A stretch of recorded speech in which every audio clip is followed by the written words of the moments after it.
Good morning, fathers of daughters. This is Ephraim B. Martin. All fathers are welcome, and welcome to Girl Dad YouTube channel. We have another live stream, y'all. Welcome, fathers. Thank you for attending. Thank you for being present. And welcome to all my Spanish speakers. Bienvenidos. Appreciate you as well. Okay, fathers. So we have another live stream. Today's live stream, we will be talking about we must be our daughter's example, fathers. So, fathers, when I talk about we must be our daughter's example, what exactly am I saying? Think about it, dads, girl dads, fathers of daughters. Being our daughter's example is being pretty much everything that we do. Our daughters are going to be watching. So we have to make sure that we're on point, right? So that's what I'm talking about when I say we have to be our daughter's example. We have to mirror for them what it looks like when we're having conversations with our daughters, when we're using our tone, when we're using our environment, when we are speaking to them directly or indirectly. We have to be their example because our daughters are always going to be watching us, right? So for me, as a girl dad of 4 adult daughters, 35, 29, 26, and getting ready to turn 24 years of age, I would say what I've learned over my lifetime is that children, they mirror their parents. Our daughters are going to mirror everything we do. They're going to mimic what we do, whether it's through our voice, whether it's through our action. Our children are always watching. Our daughters specifically are going to be watching us, fathers. So we have an opportunity here to really set a great example of what that looks like. We have an opportunity here, fathers of daughters, to lay out the framework and the foundation for where we want our daughters to follow their protection and safety, right? When you're talking about the example, right, we have to always be respectful to their mothers, whether we are married, whether we have wives, whether we are divorced. We have to be respectful to the mothers of our children, okay, of our daughters, because our daughters are going to be watching. Now, girl dads, a lot of fathers, when I do these man groups, a lot of fathers push back when it comes to being the example of our daughters. And I believe that a lot of fathers push back because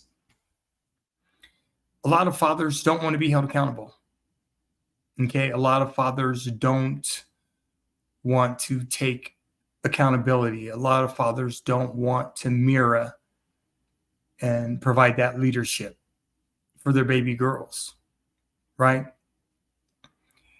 And birth to 10 years of age, we have an opportunity to make sure that our daughters are going to be okay. They're going to be protected and safe, and that we are going to, like I said, provide a framework for them to fall in line, right? When I think about my 4 adult daughters, I didn't get lucky 4 times, gentlemen. I had to put in a lot of hard work, right? And the consistency that was involved in that is the key to ensuring that our daughters model what we set the example for. So, fathers, I'm not asking you to do anything I haven't done myself. I would never put it out there to ask you to do something I haven't done myself. I know raising 4 adult daughters, I had 4 different personalities, emotional highs, emotional lows, emotions, right? Little girls are very, very emotional. Women are emotional. So I just believe that when you're blessed with a daughter, when you're blessed with a baby girl, it's something special, right? It takes a man that has masculinity, true masculinity, to raise these baby girls, to show them right from wrong, to not enable them, to not make excuses for them. And, you know, we just have to be that example, fathers, right? We don't want to be overprotective of them. We don't want to be underprotective of them. So we have a great opportunity again, like I said. I'm trying something a little bit different with my my live streams. I have a little bit of a different setup. I'm including Grow That YouTube channel at top, subscribe, like, share at the bottom, and I've done some things with the live streaming, and so I'm still getting better at live streaming, and I'm feeling great about it. Not good about it. I'm feeling great about it because I know the live streams that I'm bringing forth, I can help all fathers regardless of their ethnic group and their culture and their background. So fathers, I have some great videos that I'm going to share with you today. And if you're available, if you're here, feel free to make comments, subscribe, like, share, like I said. To any father that could be, I could be available resource for that. I'm here for you. Okay. I'm at a totally different transition in my life. I'm 58 years of age. My daughters are grown. They're adult. They're out of the house. They're living their professional lives, their best lives. And I'm very proud of all my daughters and how they've turned out. So this is my way of giving back to fathers of daughters, to grow dads, because I know the difficulty. And I know that there's a lot of fathers out there that are struggling with their baby girls and may not have the answers. So this is my way of giving back. And I plan on doing a lot of other things throughout the year. I've been contacted to possibly be a speaker or a keynote speaker at some of these men's organizations that are going on throughout the United States. I'm very happy about that. I've been invited on occasions to be a resource. So that's what I'm going to do. I am building my YouTube channel 100% organically, and I'm also on rumble.com. So 2 different platforms where you could catch my videos. When I'm doing my live streams every weekend, I live stream once a week. I live stream to Facebook. I live stream to Twitter. Trying to figure out the whole Instagram thing. Having issues with that, but I'll figure it out. I live stream to YouTube, and I upload videos to rumble.com. So those are the social media platforms that I'm using. And I'm hopeful that fathers are finding me through their research on YouTube, because growing organically is very challenging, but that's the way I'm going to do it. So with that being said, fathers, I'd like to share videos with you today. I share videos on all of my live streams as I build capacity, and I'm learning the different ways of maneuvering YouTube and my YouTube channel. I feel good about having my YouTube channel because it's mine. I get to control it. So I get to determine what I want to put on my channel and what I think is appropriate and what's not appropriate. So I feel great about that, fathers. Okay. So with that being said, fathers, I'd like to take a look at this first video. It's with Jordan Peterson and Patrick David on Volumetainment. And Jordan Peterson, I have a lot of respect for him. I know a lot of women have issues with him because they think he's misogynist and he's anti-feminist. And I don't have a problem with Jordan Peterson because he brings solutions. And for me, I don't care where the solution comes from, black, white, yellow, red, green, doesn't matter. The man or the woman, if you're bringing solutions, I'm on board. I don't care about your culture. I don't care about your color of skin. I don't care about your religion. If you're bringing solutions, you got me. I'm on board because that's what I'm all about, is solutions. I'm solution-based, and the educational and informational resources that I bring to grow that YouTube channel. That's what E. Martin's all about. Okay, so let's get into this first video. Grow Dads, Fathers of Daughters. Here we go. Let me get it set up here. Let me see here. What am I doing? I'm sorry, I lost my train of thought. Oh, here we go. Sorry about that. Is this the one I want? There we go. Okay, Grow Dads, Fathers of Daughters. Here's the first video.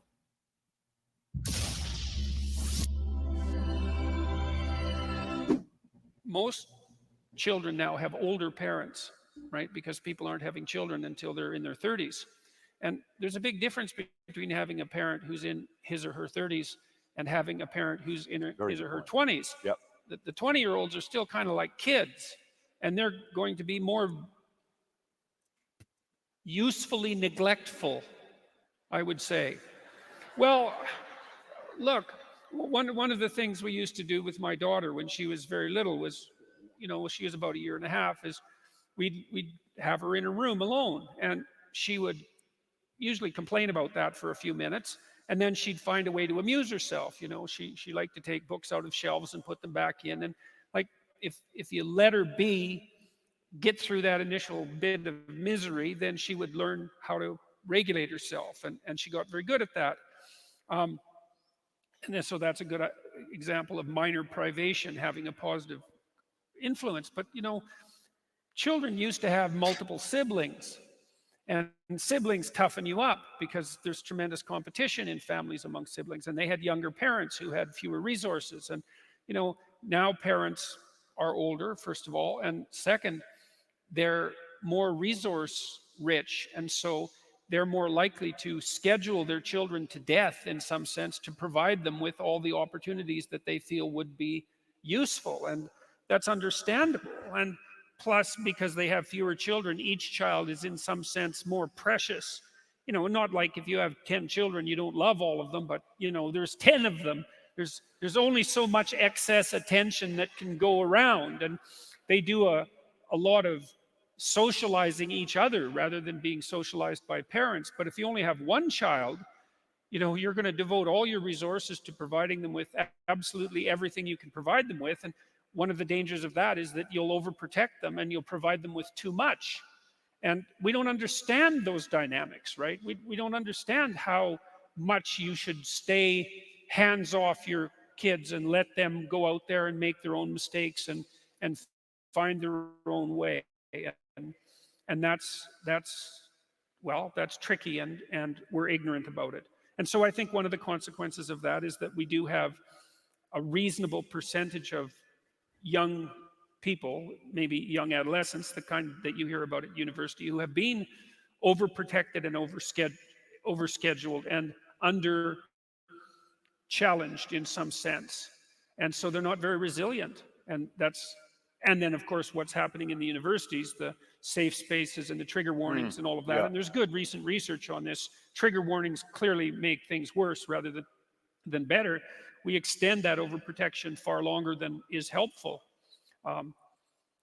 It's hard, though, because, as I said, when you have resources, you can use them to make your children's lives, let's say, easier. But the question is, do you really want to make the life of someone you love easier? And that's an incredibly difficult question.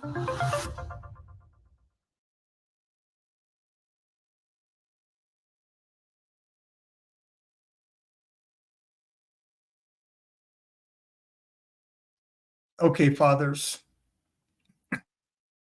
what are your thoughts?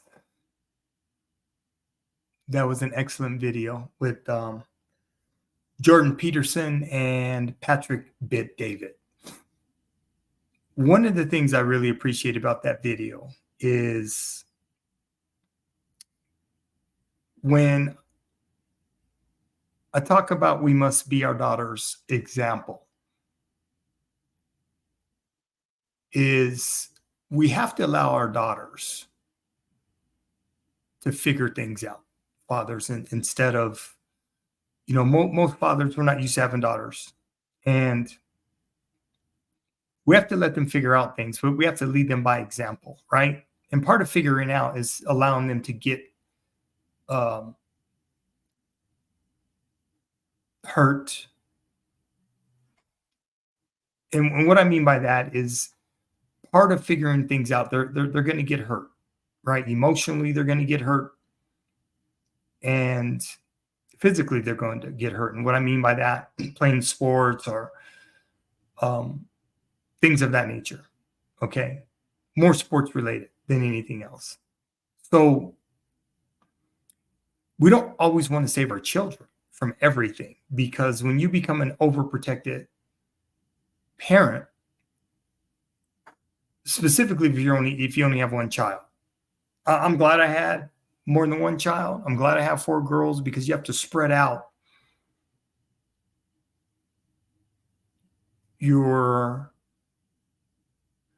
resources when you have more than one child, particularly when you have little girls, right? And just raising my daughters really taught me how to make adjustments. One of the things a lot of parents are not really necessarily in compliance with themselves is make an adjustment when it comes to their kids. And you have to be able to make adjustments, because if you're not prepared to make adjustments, your children are going to drive you nuts, particularly with little girls, because they have emotional highs and they have emotional lows. So when it comes to being overprotective, I totally agree with Jordan Peterson. I think the younger parent that you are, and as you learn your roles as becoming a parent with your children and learning how to become a parent, older parents are just, I believe, better equipped. Because chances are, if you start having children in your 30s, your life experience in your 20s is going to prepare you better. And that's not to say you can't be effective parenting in your 20s, but I just believe older parents, if you start having kids in your 30s, I just think you're better off. I'm not suggesting that by any means, so don't misunderstand what I'm saying. But there's a big difference between your 20s and your 30s. Big difference as far as life experience, educational experience, and just experience overall. So a lot of parents that are waiting later to have children, I commend that, because once you have children, everything else goes on the shelf. It's no longer about you; it's about them, right? I saw a lot of this when I was a probation officer, state juvenile probation officer, when I worked in the criminal justice system, state of Colorado. So saw a lot of parents that were younger, 25, 26, didn't quite understand their roles. They were trying to figure them out. But then the older parents I met that had kids on probation, they had a better grasp on expectations and how they were going to discipline their children, how they were going to lead their children. So just a different life experience, because as you get older, the job market's going to change for you. Your environment's going to change. Your experiences are going to change. So as you get older, you're supposed to get better. You're supposed to become wiser. You're supposed to have a little, more patience, more understanding, a better grip on the challenges of parenting. Because as you get older as a parent, does it become easier? Some situations, yes. Some situations, no. I enjoyed all the different stages of development, birth to 18 with all my daughters. So I was all about fatherhood. So it didn't matter what was thrown at me. I was in. I was sold on it. Okay. So just wanted to share that first video.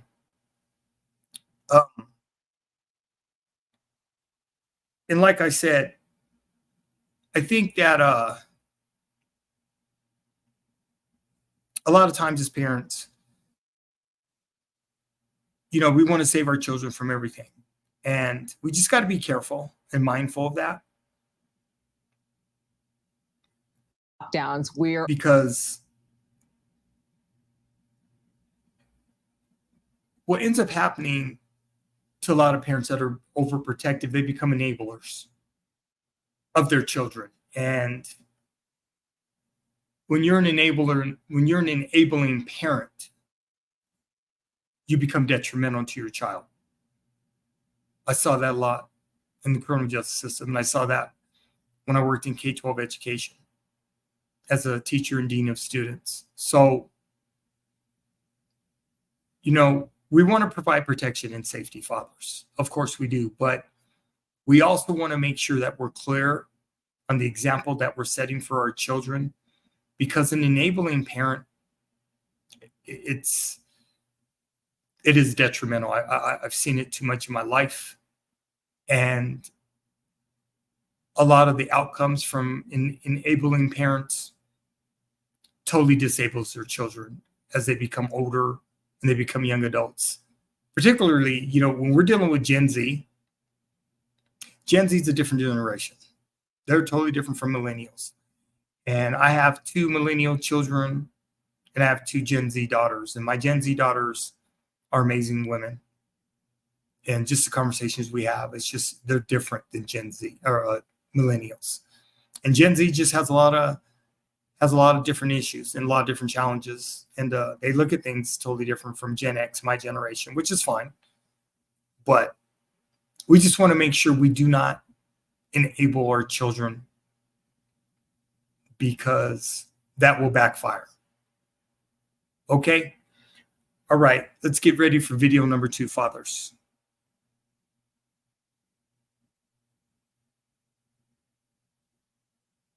Let me see, get this right. Okay, there, no. Okay, there, and there, and there, there, and there.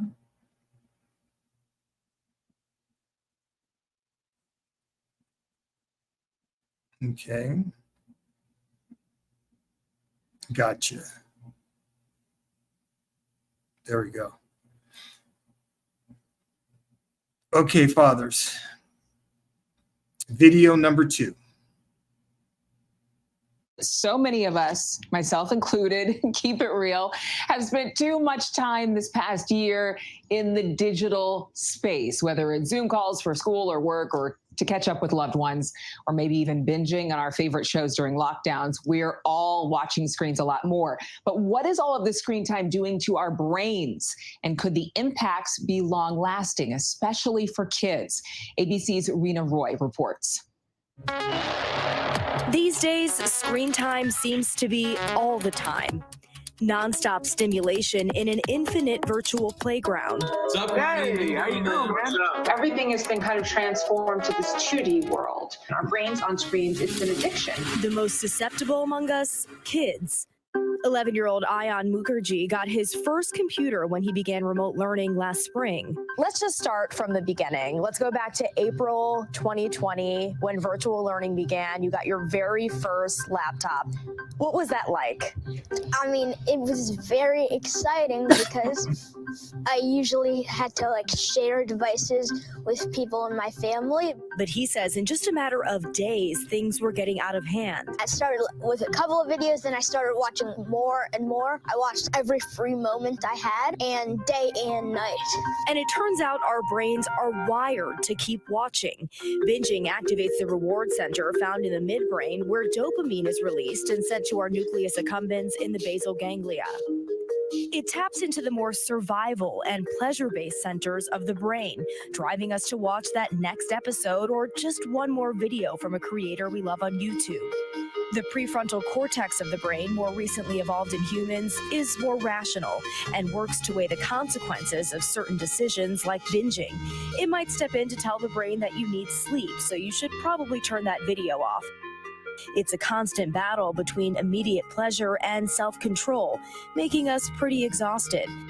Dr. Heather Berlin, a neuroscientist and clinical psychologist, says it's taking a toll, particularly on kids. Studies show that with children, the longer amount of time they spend on screens, the worse their social and emotional development. Ayan's mother, Dr. Preetika Mukherjee, is a neuropsychologist herself and tells us she noticed an immediate shift in his behavior, saying he was extra tired, moody, and irritable. And as a mom, during that shift, how did it feel to see your son kind of acting out in this way? It was hard. It was difficult because he's usually not this dysregulated. He's a very even-keeled, calm kid. We were questioning what could it be. According to the Mayo Clinic, excessive screen time in kids has been linked to loss of social skills, behavioral problems, less sleep or irregular sleep, obesity, and even violence. Lindsay Reckler, a mother of two, has been working and parenting from home like millions of Americans for over a year now. When you're fully plugged in, you lose a little bit of sense of boundaries. Really just ends up immersed in this screen of images and work. She's had to balance her own screen time as a busy director at an investment bank with that of her young children learning from home. We went from don't take mom and dad's iPad to here's your own, and taking that iPad away after that virtual session is over proved to be very difficult. Especially as the internet became the vital link to the outside world. They went from interacting with every day, going to the playground, seeing their friends, to just pure isolation in our home. Dr. Berlin says that in person, our brains subconsciously pick up on cues like body language and touch to help us respond appropriately in social settings. But on platforms like Zoom, these cues are missed, and the brain adjusts to a digital world of disrupted conversations, exaggerated expressions, and a lack of eye contact.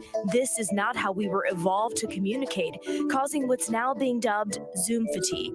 Professor Jeremy Bailenson has been leading Stanford University's research on the subject. Zoom fatigue is when you've been doing it for hours a day, you get this kind of exhaustion. You feel drained, you feel exhausted, perhaps more than you would after meetings around people in the real world. All the kids from your class on Zoom. Reckler captured our new reality in a parody children's book called Good Morning Zoom, a riff on Goodnight Moon. When I first wrote the book, we were trying to explain to our children why they were not seeing their grandparents. Here, all of these children are enduring this unbelievably terrifying experience together. Scientists say our intimacy with loved ones is really suffering. One surprisingly important thing our brains are missing out on is smell. It's the only sense that can go straight from sensory receptors directly to the cortex, the primary sensory area of the brain, making it especially powerful and informative. Smell is also linked to empathy. I find so interesting and fascinating is just the idea of smell and that being such a big part of the way that we interact with other humans. We're getting information from people in terms of odors about emotions, about how they're feeling, and we're losing out on a lot of that. It's making us less connected in certain ways. It's a dizzying combination of effects on the human mind, and the long-term impact of all this Zooming is still a mystery. We don't know the answer, but we are working pretty hard to figure it out. For now, there are ways we can limit the impact. Ayan has taken all devices out of his room and has created a set time limit with his parents for when he can use them. It was hard at first, like in the first few days, first week, but as it went by, I felt more relieved that I wasn't spending as much time on the screen. Even writing an open essay about his experience as a PSA for other kids. What are you hoping the message is from your essay? I'm hoping that it helps kids be less addicted to screen. But still, we're likely to see an awkward transition post-pandemic when we have to adapt to the next normal. Reckler hopes her children will be able to readjust. I think I need to teach my kids how to be a friend again. Teach them that it's okay to have human interaction. The good news is that the human brain, especially when young, is very resilient. With children, they're fortunate in the sense that they'll probably come out of this and be able to readapt again. There might be certain critical periods of development, of social and emotional development, that they miss. But I think that it'll be very quick for them to catch up with what they have lost. Rena Roy, ABC News, New York. And for a lot of us grown-ups, we might need to get used to interacting with people in real life. Say hi to somebody 6 feet apart at the grocery store tonight. Our thanks to Rena Roy. Hi, everyone. George Stephanopoulos here. Thanks for checking out the ABC News YouTube channel. If you'd like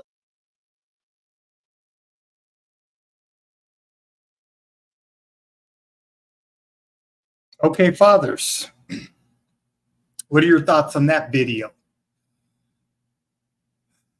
Another excellent video, fathers. So when we talk about we must be our daughter's example, we're living in a digital age, fathers, social media platforms. We have to make sure that you're not spending too much time on social media and away from your children. I mean, everyone has access to social media, and there's pretty much the only way around it is not to have a cell phone. We all have them, you know, whether we're at work or at home with our children. But it's very important that when we are at home with our children, that we focus on our kids and not social media and social media platforms. When we're having discussions with our daughters in particular, look them in their eyes, sit down with them, give them 100% your undivided attention, fathers, because they're going to not only need that, they're going to demand that. And we have to give that to them. I made sure that with each one of my daughters, I spent quality time with them at home, away from home. But I made sure I spent one-on-one time with them, you know, every week. An hour a week with each one of my daughters, one-on-one time, did wonders for them. And you're going to have to figure out your children. You're going to have to figure out your baby girls, what's going to work best for them. Some may only need 30 minutes. But you can never spend too much time with your baby girls. I just want to put that out there. There's no such thing as spending too much time. And, you know, with children, they're getting exposed to social media platforms earlier and earlier in their lives. Now, who does that fall on? That falls on us. We're 100% in control of that, fathers. And we don't have to buy them a smartphone. If they need a phone, they can get a regular phone without the internet just to make calls. But most parents fall for the trap, and they feel it's necessary that their kids are missing out on something. And I've already done several videos speaking about the ill effects of social media and social media platforms on our daughters. I have several videos that I've done, and feel free to check them out. In the videos I've covered social media platforms. It's under social media engineering, and that's all it is, fathers. These social media companies, they want to trap our children. And once again, under 18 years of age, our children are under our roof, and we are 100% responsible for them and how they turn out. We don't get to pass the buck to society. That's on us. So if we buy them phones and we cave into the pressure of what every other parent is doing, that's on us. It's difficult a lot of times to be that individual father and not fall in what all other fathers are doing, right? It's going to require some logic a lot of times. It's going to require a different way of doing things. It's going to require a lot of different patience, and just the whole consistency, fathers, is what it's going to require. But the good thing is we're in control of it, right? And the reason I share these videos is because we're visual human beings, fathers. You know, I could sit up here and quote all the statistics and the data. And why would I do that when I can show it to you? you can hear it from someone else's mouth other than mine. My commentary is after the videos. I don't say anything during the videos because I want your full undivided attention, to pay attention and to process what is exactly happening in the videos. You don't need to hear my voice. I'll commentary after the videos are done. I've watched every video that I present. I've already watched. I've already researched. That's why I'm presenting them to you, fathers of daughters. Okay?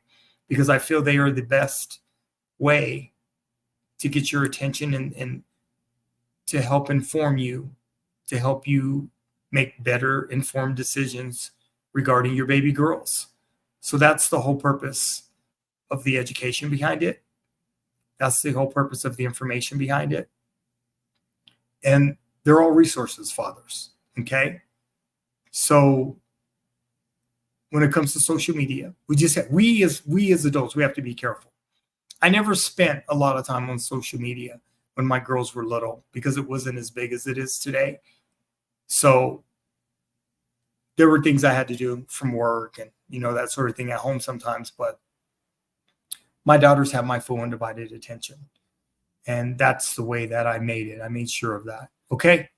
All right, fathers, let's get into this next video.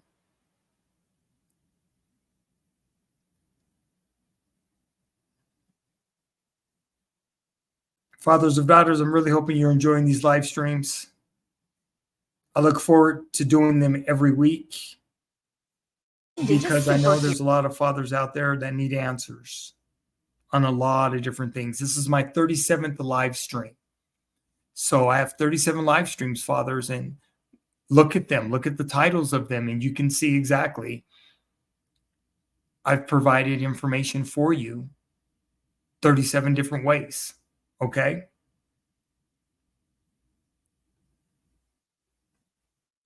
Okay, fathers.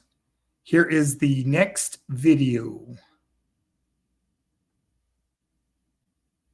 When it came to protecting their kids from danger, these dads turned into superheroes.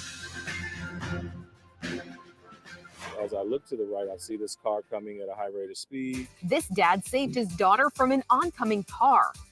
Michael DeVore was crossing the street in Los Angeles with his daughter Ryan when he noticed the car speeding toward them with no signs of stopping.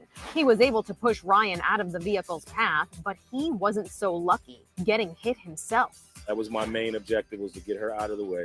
And if I had to take the hit, I had to take the hit. It's kind of scary, so I started crying. While many would disagree, Michael says he doesn't consider himself a hero. No, I mean, like I said previously, I'm just a dad. This dad made a life-saving kidney donation to his little girl, who was born with severe kidney disease. When I found out that she had the disease before she was born, I already decided I was going to give her the kidney. Mia Orekia spent the first few years of her life unable to do many things other kids do, like play soccer or ride a bike. But after her transplant, she was able to reclaim her childhood, all thanks to a giving father who's just grateful for his daughter's good health. Anytime she does things that she definitely couldn't do before is when you realize what you did. These dads all saved their kids from wild animals. During a family hike, Ian O'Reilly jumped into action when a coyote grabbed his 2-year-old son's snowsuit and started to drag the child away. It just kept attacking and lunging. So then I had to straddle it, put my legs around it, and then I put it into a scissor lift by crossing my feet and then just squeezed as hard as I could. Ian ended up killing the rabid coyote with his own hands and feet, getting bitten in the struggle. He had to be treated for rabies, but he and his family all survived. Those are all teeth marks right there. Dad Matt Rispoli fought off a wolf to protect his wife and sons while they were camping. It happened in the middle of the night when they heard an animal outside their tent. The whole tent wall came in at us. We couldn't see anything. Pretty violently. Yeah. Kind of. I remember the whole tent kind of shaking. I thought oh my black gosh, it's a bear. Yeah. 100%.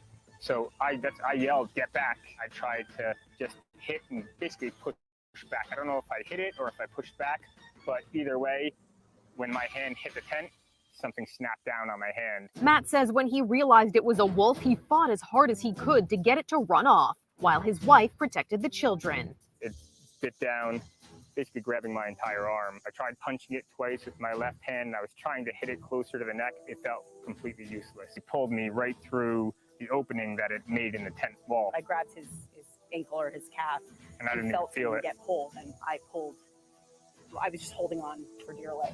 Matt says the wolf released him from its teeth and the family ran to take shelter in their car.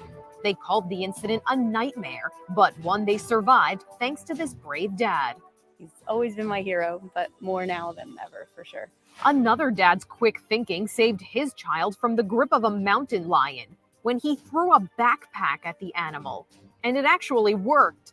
There was a mountain lion attack my 3-year-old child. It knocked him over and got him by the neck. I mean, he's okay, but it got a pretty good cut on his neck. The mountain lion dropped the kid and grabbed the backpack, then ran up this tree. A witness took this picture of the lion, still clutching the bag. It was a little shocking right at first because it's just staring down at me motionless with what looked like a kid's backpack. I've got to get my daughter. This dad rushed toward danger to save his daughter, who called him from the Route 91 Harvest Festival in Las Vegas after a gunman opened fire on a crowd. Hurry up, there's a shooting going on there. Please. Shooting? Yes. Please get me there as fast as you can. My daughter's calling me. The cab driver, a father himself, was eager to help, even after the worried father offered to reward him. Listen, I'm going to give you more money, pal. No, wait. I'm going to fire too. I can't do that for free. The whole way there, this father just kept talking to his daughter. Ashley, listen to me. Stay calm. Okay, stay calm. She tells him that she and her husband ran to a nearby Motel 6. That's where the driver heads to pick them up. Yeah, hurry up, get in. That's us. Hurry up. As Ashley gets in, so do others who fled the gunfire, cramming into the back of the minivan. They all got home safely, thanks to these two determined dads. For InsideEdition.com, I'm Mara Montalbano.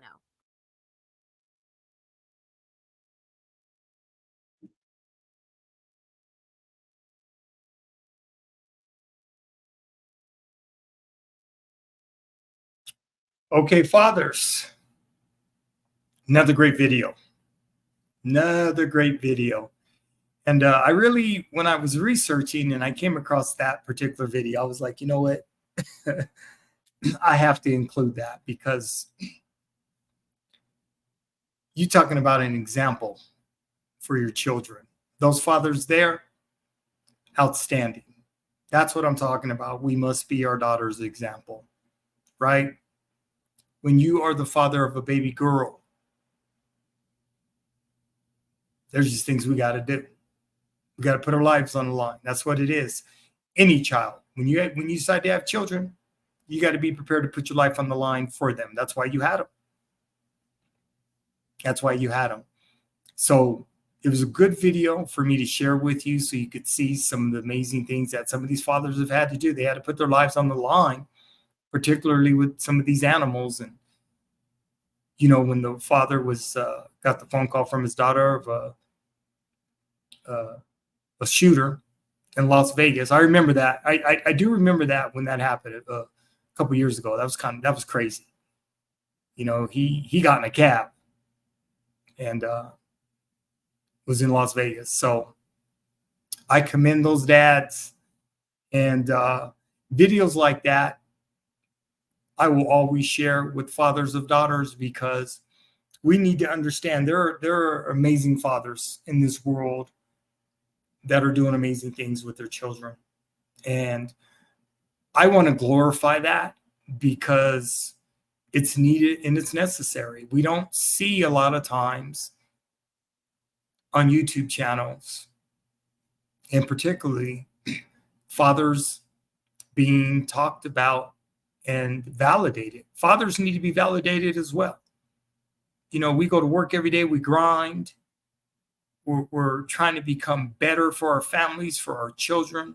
We're learning a lot as we go along this journey in our lives. And we need to be validated as well. So I don't have a problem validating fathers. And I don't have a problem sending love to all fathers that are doing the right thing, because there's a lot of fathers that aren't doing the right thing and aren't living their lives right and not being the example for their children. are their baby girls. So I commend those fathers that are doing the right thing, living the right lives, being married or divorced, and being a part of your children's lives. I commend you for that, because our daughters need us in their lives, right, fathers? And so that was a good video. And I just felt like I needed to share that video with other fathers and let them know that we have to maintain hope. We have to maintain hope for our children. Because hope is what a lot of times is going to get us from birth to 18 with our baby girls. We have to have hope. Hope creates a vision. And so, yeah, just wanted to share that video. Okay, here goes another one. It's only a couple minutes long. And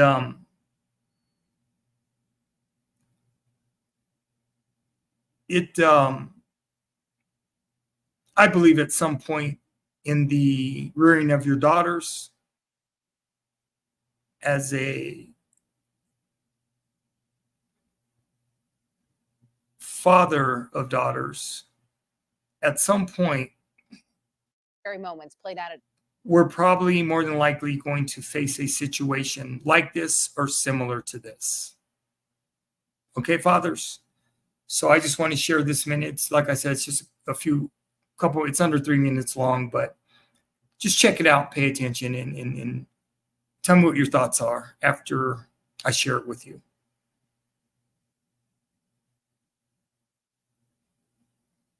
He swung at me, and that's when I decided to take action and knock him out. a father being called a hero tonight for knocking out a man who tried to kidnap his 3-year-old daughter. The scary moments played out at the regional park near the family's home in Auburn. CBS 13's Jennifer McGraw spoke to that father and joins us now in the studio to explain what happened. Scary stuff, Jen. Yeah, this really was a brazen attack, but it didn't just start there. Investigators say the suspect was harassing kids in the park, telling one teenager he could handcuff him and drag him into a pond. But instead, deputies say the man then turned his attention to a 3-year-old. Freddie Cantrell lives just across the street from Regional Park, where his 2 young girls were playing with their mother and stepdad Sunday night. It's a place they used to love that's now part of their biggest nightmare. And then I got a phone call from the mother saying, hey, I need you to get down here quick. Somebody tried to kidnap Aubrey. It all happened in front of their 6-year-old daughter. The guy walked up and started dragging Aubrey and running with her, skipping with her. The mom and stepdad took off running, with Cantrell now charging straight towards the suspect. He tried to swing at me with the handcuffs wrapped around his fingers and tried to use them as brass knuckles, and that's when I just took action and I just took him out. Placer County deputies quickly arrived after the citizen's arrest and took 26-year-old Yanel Hernandez Velasco into custody for attempted kidnapping and assault with a deadly weapon. See the bad stuff on the news and hope it doesn't happen to your kids. So you just got to keep an eye out, I guess. Which sadly means parents in the neighborhood can't let kids just be kids and play unsupervised. It's better than me having to get kidnapped because I came here alone. Many are just grateful that man is off their street. I mean, if I seen that, I would go after the person too, because he's somebody's kid, And that's exactly what Cantrell did. They're like, oh, you're a hero for saving that little girl. It's like, well, that little girl's my daughter. I'm just doing the fatherly thing, And the girl's mother posted this story to her Facebook page, and now there have been nearly 1,000 shares and hundreds of comments from people all over the country praising this father. An incredible story. All right. Glad everybody's okay, Jen. Thanks.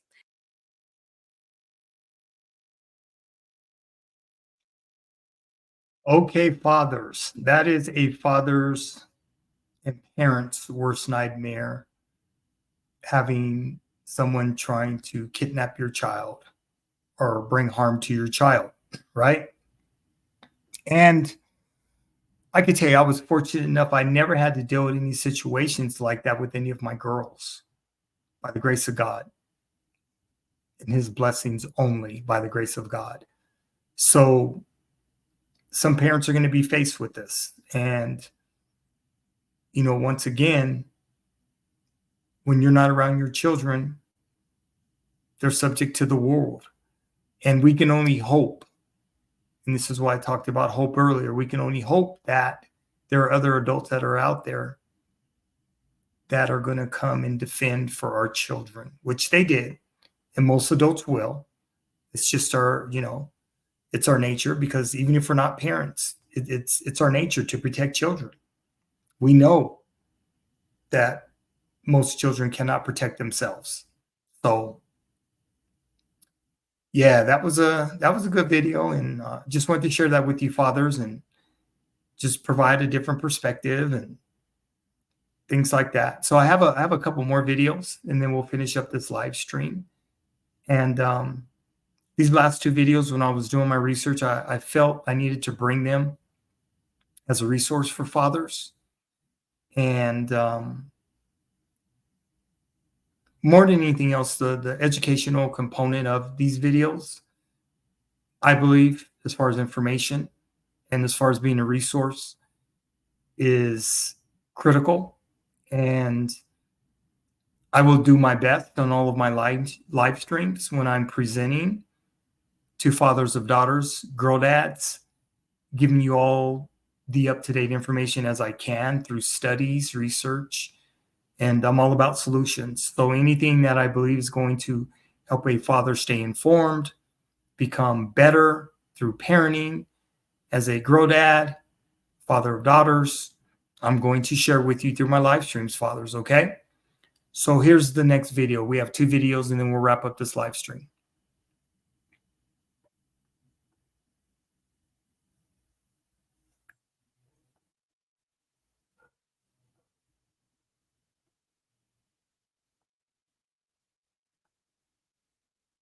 Okay. Almost there, fathers. And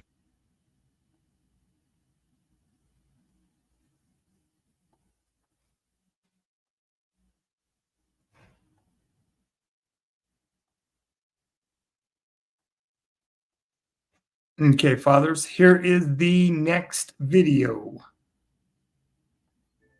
From Gen X to Gen Z and millennials to baby boomers, there are so many labels for our generations, but what defines them? A new book says technology has more to do with shaping an age group rather than prominent events. Sir Dr. Jean Twangy is the author of Generations, the Real Difference Between Gen Z, Millennials, Gen X, Boomers, and Silence, and what they mean for America's future. She joins us now live. Good morning. Thanks for being with us. Good morning. I didn't even know, you always hear about boomers. I didn't know the generation before them had the name. Yeah, so the silence, it's really a misnomer. They were the leaders of the civil rights movement, of the feminist movement. Ruth Bader Ginsburg, Martin Luther King Jr. were both members of that generation, born 1925 to 1945. Why do you say the technology is what shapes these categories? Yeah, so there's a traditional theory of generations that generations are shaped by experiencing certain major events at different life stages. But when you think about what really has an impact on day-to-day life in the long term, it's changes in technology. Technology, not just the internet, but things like better medical care, air conditioning, washing machines. Those are the things that really make living right now completely different from what it was like to live certainly 150 years ago, but even 50 years ago or 20 years ago. Sometimes we think, Larry and I are both in the Gen X, and sometimes you think millennials, Gen Z, anyone after us is all in this big same group. But you say there are distinct differences between millennials and Gen Z, which is after what, 2006?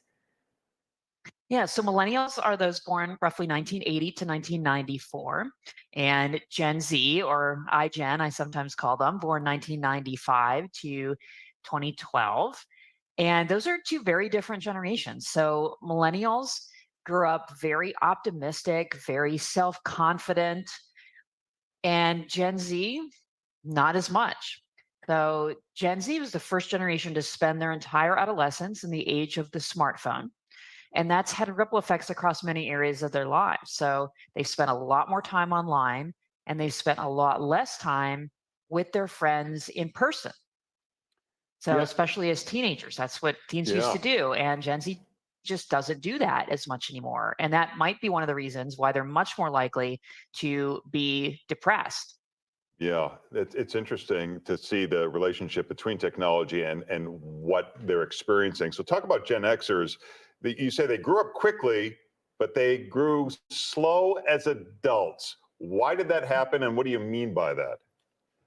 Yeah. So one of the downstream effects of technology is what psychologists call a slow life strategy. So it happens when education takes longer to finish and when people live longer lives. The whole developmental trajectory will slow down. So kids will be less independent. Teens, and this is true of Gen Z, less likely to get their driver's license, less likely to have a paid job. Young adults take longer to get married and have kids and have a career. Middle-aged people feel and look younger than their parents and grandparents. So it's like the 60s new 50 idea. So Gen X is an unusual generation in that they had a little less protection as children and teenagers. So they were right there on their 16th birthday getting that driver's license. They had that job. They went out with their friends a lot. But then when they got to young adulthood, that slow life strategy piece kicked in. So they were at the beginning of that trend to get married later and have children later. I do find this interesting, this Gen Z. Kids today, they don't want to rush to get their driver's license. I don't understand. Isn't that something that you want, that freedom no matter what generation you're in? What do you think accounts for that? Yeah. So, one interview that I did, a young man told me, well, he was 18 or 19. He said, well, I didn't get my driver's license right away because my parents didn't push me to get my driver's license. So I'm a Gen Xer, and I hear that, and I think, what? It's supposed to be the other way around. You're Right. supposed to push your parents. You're supposed to want that freedom. And for Gen Z, they're just not as interested in that. And that's for two reasons. One is that slow life strategy. They take longer. It's not a bad thing or a good thing overall. They're also less likely to have sex or drink alcohol as high school students. Most parents are thrilled about that part, but they just are less interested in having that freedom right away. The other reason, of course, is technology. That because they spend so much time on social media and communicating with their friends online, they don't feel as much of that impetus to get that driver's license and spend time with their friends in person. So, and it's unfortunate because that also is probably the reason why we have a mental health crisis. Right. Yeah, the characterization of baby boomers is they became binge drinkers. Why is that? Yeah. So, baby boomers, from their very name, they are a very large generation. They've dominated the culture at every point. And one of the biggest shifts that you see between silence right before the boomers and boomers in the 60s and 70s was a lot more alcohol and drug use. And so baby boomers have carried that into their middle age and old age, where there's just a lot more alcohol use, even binge drinking among older people now than there was 10 or 20 years ago when older people were silenced. Interesting. Well, it's fascinating. The book is called Generations, and you can find Jean on her site and also on Twitter. We'll put all those handles up shortly. Thank you so much for being with us. Thank you. Time now.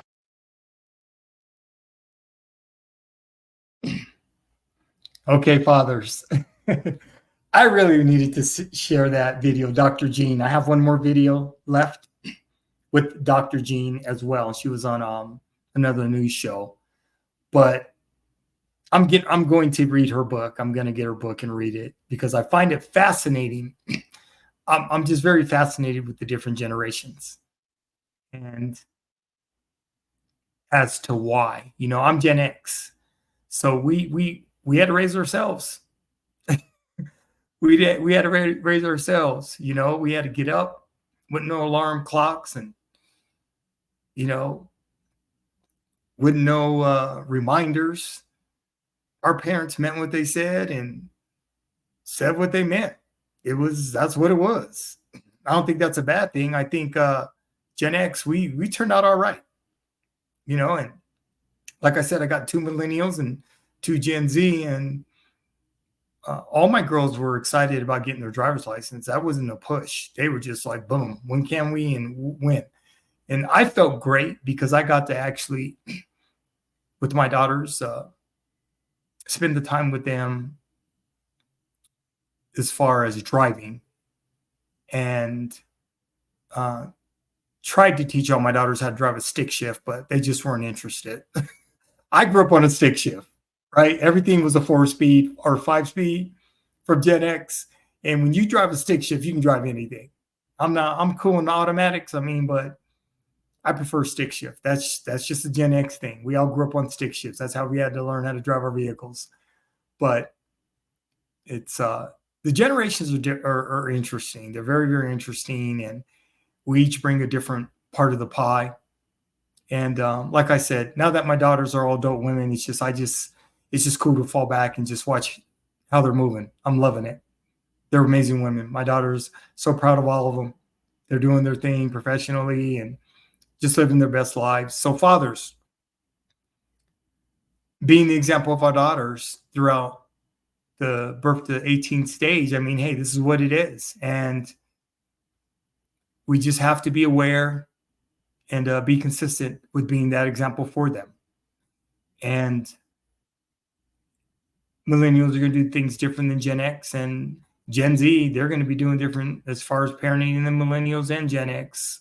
So we can all learn from each other. But technology, I believe, technology has changed the game. And things that used to be safe, they just aren't safe anymore. There's no privacy. Seems like everybody's online and putting their lives out there. And I'm just not with a lot of it. I can't do it. I just can't do it because it's too much, man. It's the validation or needing the validation from strangers. I'm just not with none of that because I know how dangerous it is working in the criminal justice system. In K-12 education, I just know the dangers of putting your children online and that sort of thing. So I've already done a video about that as well.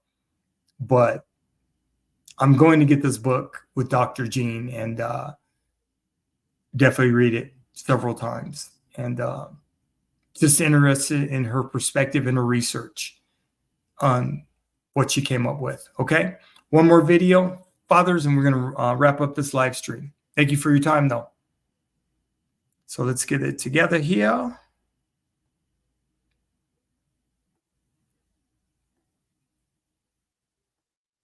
I'm loving my live streams, fathers of daughters. Let me tell you, I'm loving them. I'm getting better. Delaying I'm getting better with the technology. I'm getting better figuring them out. I'm just getting better. So appreciate you. All right, fathers, here is the last video with Dr. Jean.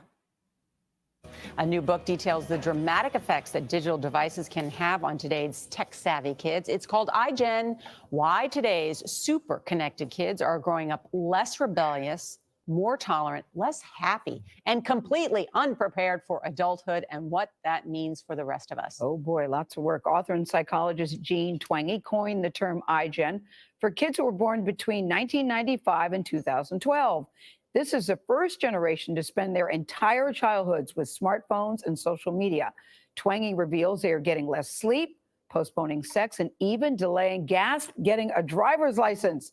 The book is published by Atria, that's an imprint of Simon & Schuster, which, by the way, is a division of CBS. And Jean joins us at the table. Hello, Jean. Hello. We all sort of are clutching our pearls about their delaying their driver's license. Because didn't we, guys, when you turned 16? So wanted that. Yeah, the first, It was freedom. yeah, it was the first thing you wanted to do was go to the DMV. But you said they delay the driver's license.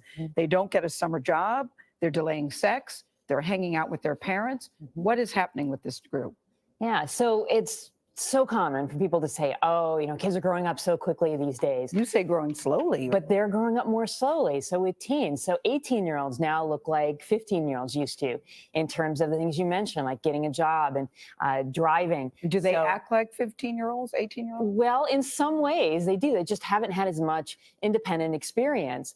But yeah, the driving one really struck me too. There was one young man who told me, well, I didn't get my driver's license because my parents didn't push me to get my license, which to a Gen Xer like me, wait, what are you talking about? It's the other way around, that it's the kid pushing the parent. So is it smartphones the cause or something else?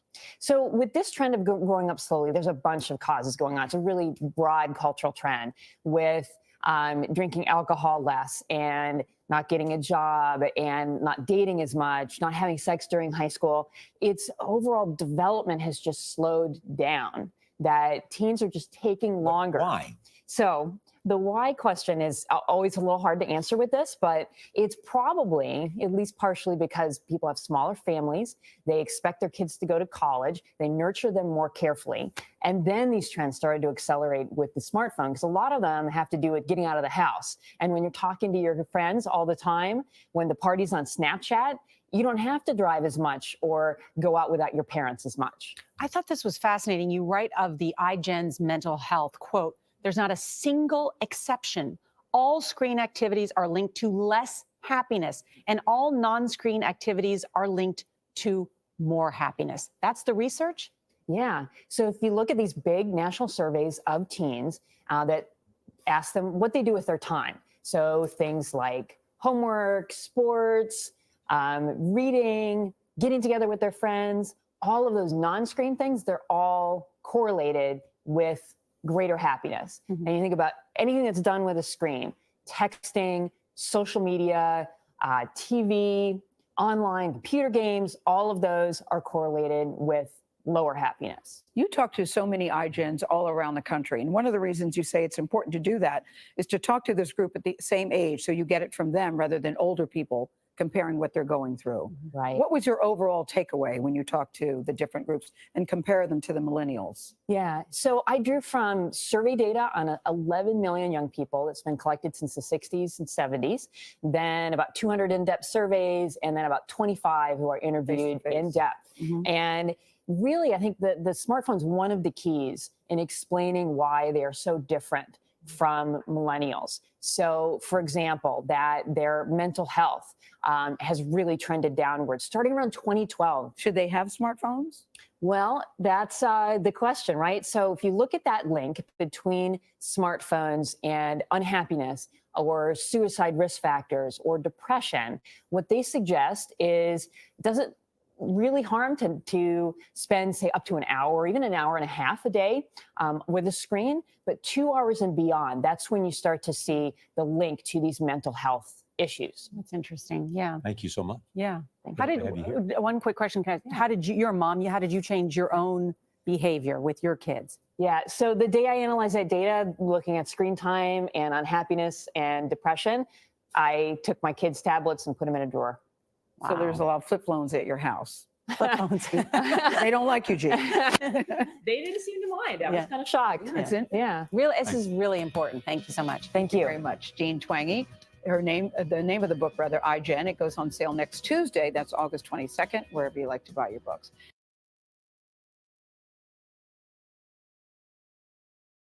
Okay, fathers. Another live stream. Grow Dad YouTube channel. Another live stream. Successful. Yes, sir. Successful. Another great video. Fathers, I'm glad to be able to bring educational and informational resources to you, right? All we have to do is our research, fathers. So many good resources on YouTube.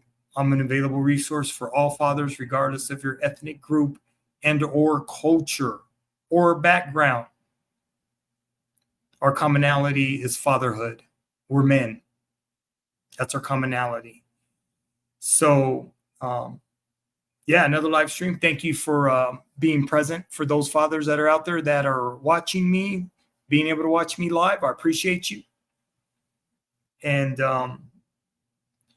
I upload my live stream to a replay to another video. So I have the live stream and I have another video that I upload. And that's what I do once a week, fathers. And I'm blessed. So thank you for being present. Appreciate you, fathers. Proud of you, fathers. Let's continue to grind. Handle our business as grow dads, fathers of daughters. And make sure you kiss them babies every week. Give them hugs. And let them know that you love them and validate them. All right, fathers, until next week's live stream. E. Martin, I'm out. Peace.